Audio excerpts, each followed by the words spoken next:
Este video se enfocará en la historia del cannabis en Estados Unidos y Canadá. Si bien sabemos que el Caribe forma parte de Norteamérica, queremos abordar esto en otro video, para tratarlo con mayor profundidad. Ahora sí, empezamos. La prehistoria del cannabis en América es realmente un misterio que aún no ha sido completamente explicado. Para ello es importante analizar la relación del hombre con la planta desde la antigüedad. Si bien mucha gente cree que Cristóbal Colón trajo el cannabis a América, hay pruebas de que el cannabis ya estaba en el continente mucho antes de su llegada. Aunque poco se ha publicado sobre este tema y menos investigaciones realizadas, podemos fechar la presencia del cannabis sativa L. antes de la llegada de los españoles a este continente, aunque no se produjo a gran escala. Existen muchas teorías sobre la fecha exacta en la que el ser humano apareció por primera vez en el continente americano. Generalmente se piensa que esto ocurrió hace unos 14.000 años, cuando varios grupos migraron a través del estrecho de Bering desde Asia, donde se originó el cannabis. La subclase de plantas, Rosidae, se remonta a hace 100 millones de años. Dado que el cannabis forma parte de esta subclase y, por tanto, es más antiguo que la humanidad, la relación entre los humanos y esta planta debe haber comenzado con el Homo erectus hace unos 1,7 millones de años. El Homo erectus era un homínido alto, de constitución poderosa, con un gran cráneo y muy hábil en la creación de herramientas. Además, este homínido logró controlar el uso del fuego. El Homo erectus se originó en África y se extendió por Asia y Europa. Durante los siguientes cientos de miles de años, se convirtió en la primera especie nómada en migrar por todo el mundo. Por lo tanto, existe una hipótesis sobre el uso del cannabis por parte del Homo erectus, ya que la planta crece en menos de 100 días y proporciona fibra, madera y aceite. El hombre de Neanderthal, Homo neanderthalensis, habitó el mundo hace entre 230.000 y 28.000 años. Su último milenio de existencia coincide con el Homo sapiens. Durante este tiempo y durante los últimos 1,5 millones de años, muchas especies humanas también se extinguieron. Esto incluye al Homo floresiensis, que desapareció hace unos 12.000 años. Homo sapiens es la única especie superviviente del género Homo. Con tantas razas interactuando y desarrollándose juntas, es fácil imaginar cómo la planta viajó con los humanos que migraron a través del estrecho de Bering, o incluso cruzaron el mundo de otras maneras. Los restos arqueológicos de cannabis más antiguos conocidos se encontraron en Taiwán y datan de hace unos 10.000 años, mientras que los restos americanos más antiguos se remontan al 3000 AC. Según algunas teorías, el estrecho de Bering pudo haberse congelado, creando un puente de hielo que fue utilizado por los antiguos pueblos de latitudes meridionales como África para viajar al Nuevo Mundo. Estos pueblos nómadas eran ganaderos y muchos de ellos seguían rutas comerciales.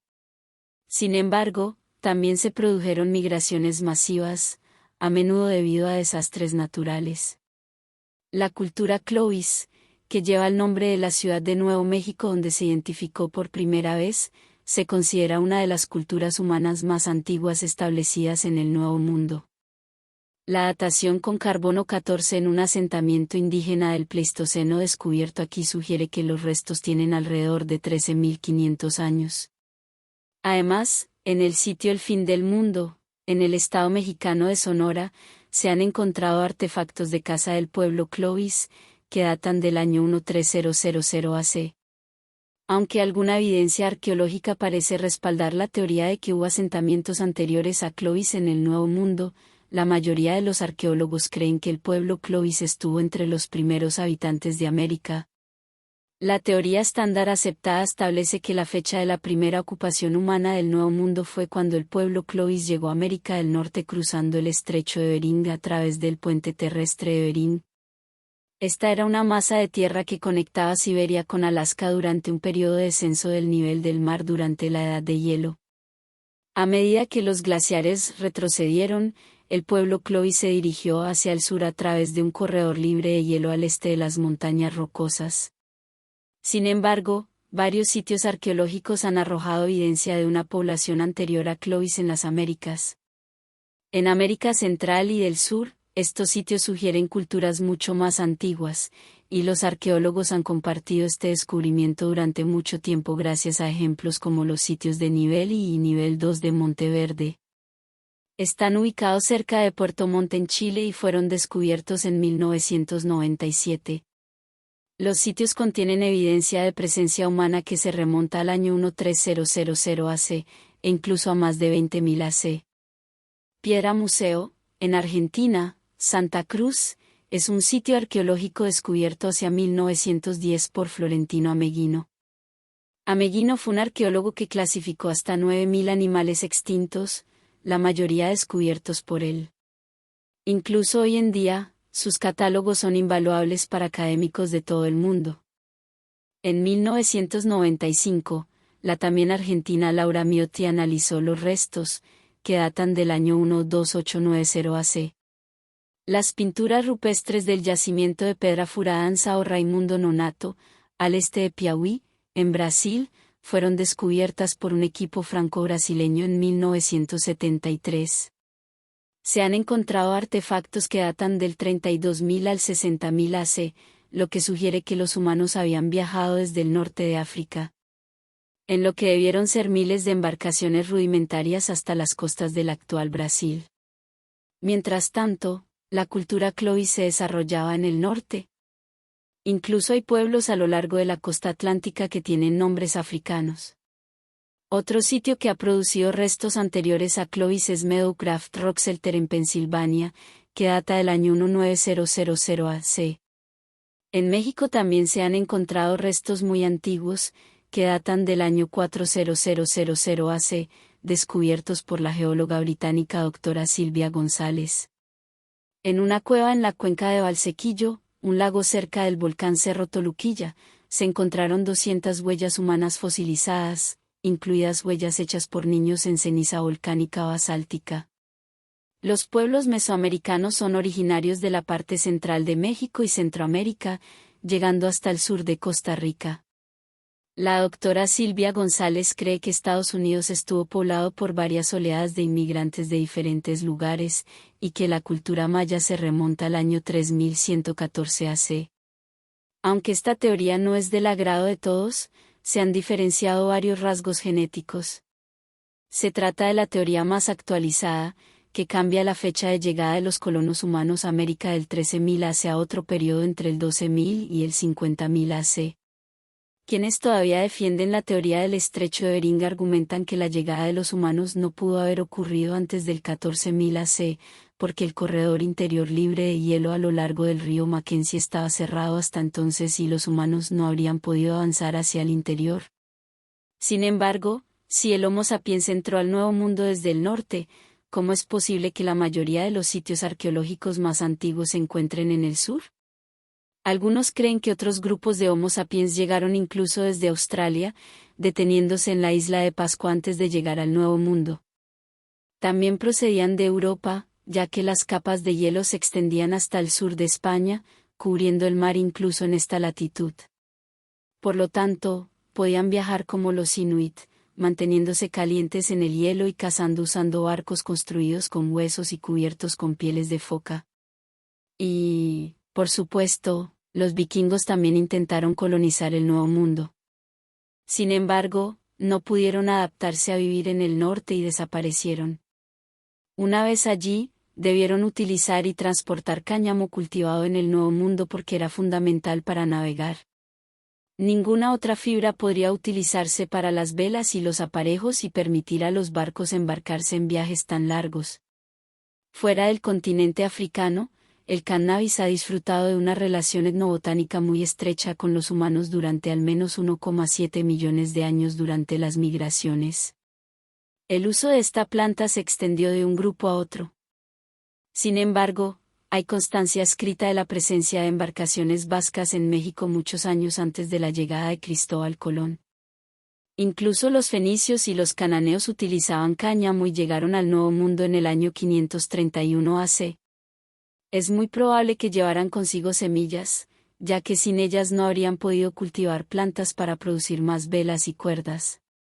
Mucha gente niega toda evidencia de la existencia del cáñamo en el Nuevo Mundo antes de la llegada de Cristóbal Colón.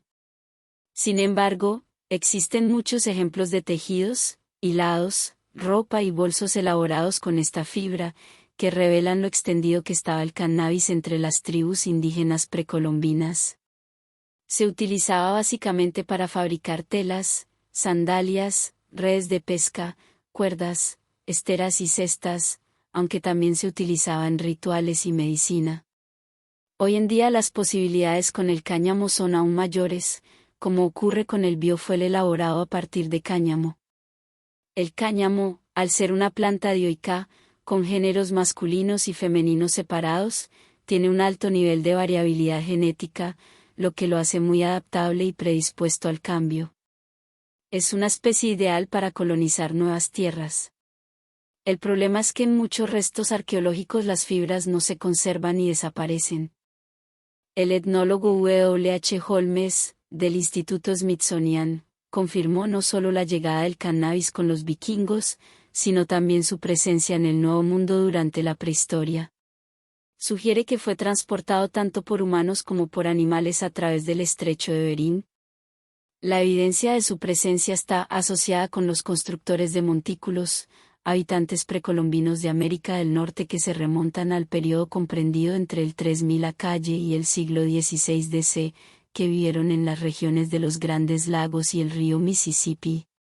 Utilizaban el cannabis para rituales y para fabricar textiles, como lo demuestran los cientos de pipas y algunos grandes trozos de tela encontrados. Cuando morían, además del ajuar funerario, junto con el cuerpo se enterraban en sus tumbas también bobinas del hilo de cáñamo con el que se confeccionaban sus tejidos. Cuando Cristóbal Colón llegó al Nuevo Mundo, cada uno de sus barcos llevaba 80 toneladas de velas y aparejos de cáñamo, una cantidad notable. Si el cannabis ya crecía en el Nuevo Mundo en aquella época, debía de haber sido cultivado solo en unos pocos lugares y no haber sido consumido por todos los habitantes. Cuando los colonizadores europeos llegaron a Norteamérica en el siglo XVII, trajeron consigo las semillas de cáñamo, una variedad de la planta de cannabis, para utilizarlas en la producción de textiles, papel y cuerdas. George Washington, por ejemplo, cultivó cáñamo en su plantación de Mount Vernon. En 1524, el explorador florentino Giovanni da Verrazzano descubrió por primera vez el cultivo de cannabis silvestre durante una expedición a Virginia, en América del Norte.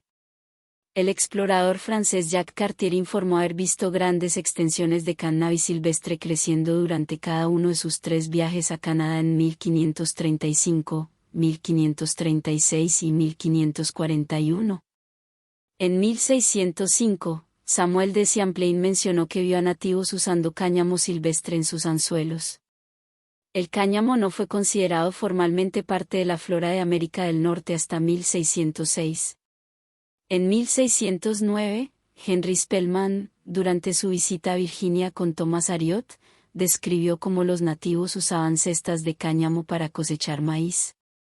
James Adair menciona el uso del cáñamo por parte de los indios Cherokee y otras tribus en su libro La historia de los indios americanos, 1775.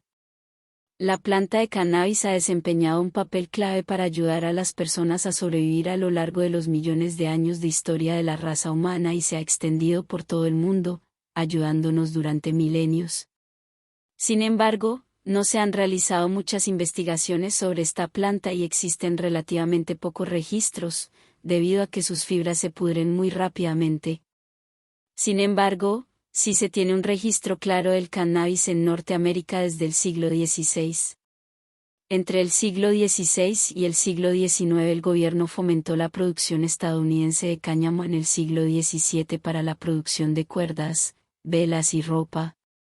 La marihuana es la mezcla de flores y hojas secas y trituradas que proviene de la planta de cáñamo. En 1619, la Asamblea de Virginia aprobó una legislación que exigía que todos los agricultores cultivaran cáñamo. Se permitió el intercambio de cáñamo como moneda de curso legal en Pensilvania, Virginia y Maryland. La producción nacional estadounidense floreció hasta después de la Guerra Civil, cuando las importaciones y otros materiales nacionales reemplazaron al cáñamo para muchos propósitos. A finales del siglo XIX, la marihuana se convirtió en un ingrediente popular en muchos productos medicinales y se vendía abiertamente en las farmacias públicas. Durante el siglo XIX, el consumo de hachís se convirtió en una moda pasajera en Francia y también, hasta cierto punto, en Estados Unidos. En 1906, mediante la Ley de Alimentos y Medicamentos Puros, se estableció el etiquetado obligatorio de cualquier cannabis contenido en remedios y medicamentos de venta libre. El uso del cáñamo y del cannabis con fines medicinales y recreativos se hizo más común a lo largo del siglo XIX. Los médicos recetaban tinturas de cannabis para tratar una variedad de dolencias, desde el dolor hasta las convulsiones. Sin embargo, a principios del siglo XX, los movimientos de temperancia y la preocupación por el abuso de sustancias llevaron a la prohibición del cannabis en los Estados Unidos. El periodo de 1900 a 1930 en América del Norte fue un periodo crucial en la historia del cannabis, ya que marcó el inicio de la prohibición y regulación de la planta en la región. En Canadá, se introdujo la enmienda de prohibición de la marihuana en 1923, que prohibió la venta, posesión y cultivo de marihuana. Esta ley se implementó sin debate público ni discusión parlamentaria significativa.